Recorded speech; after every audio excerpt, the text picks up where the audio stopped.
The police station suddenly received a murder case emergency call. As a forensic expert, I quickly arrived at the crime scene. I saw a very familiar method of operation. This had to be the work of that serial killer motherfucker Arthur.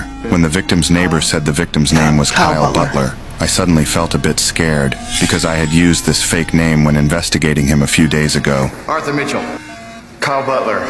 Arthur Mitchell's in Miami, and he's looking for me. This motherfucker didn't know my real name and address, so he might kill everyone named Kyle Butler to prevent more innocent people from getting hurt. I found the address of another person named Kyle Butler. Then I quietly came to his front door. When he wasn't paying attention, I easily controlled him. I believed Arthur would definitely come here. I decided to wait for him quietly here. After a while, I suddenly saw his figure from outside the window. I immediately hid behind the wall. I was ready to quickly control him when he walked in, but this motherfucker seemed to sense something was wrong. When I heard the door close, I immediately rushed out.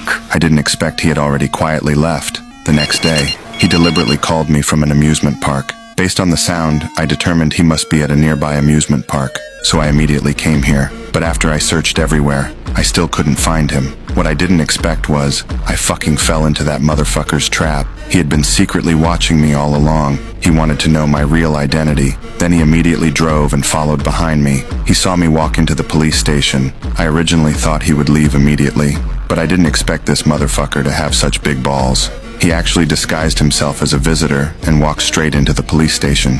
He saw photos of me and my colleagues in the hallway. He saw the name of my department. While he was looking around for me, I also suddenly saw him. I was so scared that I immediately rushed out. I didn't expect the bastard would actually dare to come to the police station looking for me, because the police had never found any evidence of his crimes. So now I couldn't have the police arrest him directly. At this point, he finally knew my real identity. Hello, Dexter Morgan. He knows my name, occupation. He can find out about my family. My family. What the hell have I done? So what do you want? I want you to disappear from my life. To prevent my family from getting hurt, I pretended to agree with him. The next evening, I ambushed near his house in advance. While he was working on his car, I suddenly rushed out. I easily subdued him. Then I brought him back to my house. I covered the wall with photos of all the victims he had killed. At this moment, he suddenly woke up. Is this who you are?